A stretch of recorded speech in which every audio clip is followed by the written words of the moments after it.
দেখো আমি কলা ক্ষেতের মধ্যে ঘুরে বেড়াচ্ছি।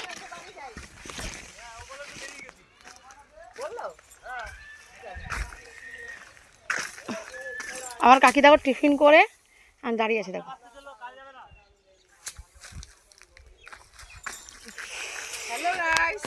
বলো হ্যালো, এখন টিফিন করে দাঁড়িয়ে আছেন উনি, এখন সর্ষে ঝাড়বে। চলো এই যে হ্যালো রাইস আমাকে ডাকছে সর্ষে ঝাড়তে। চলো চলো যাচ্ছি। जाओ, हम लोग सरसों झाड़ने आए हैं। जा जाओ। देखो আমি এখন সর্ষে ঝাড়তে এসেছি কাকির সাথে।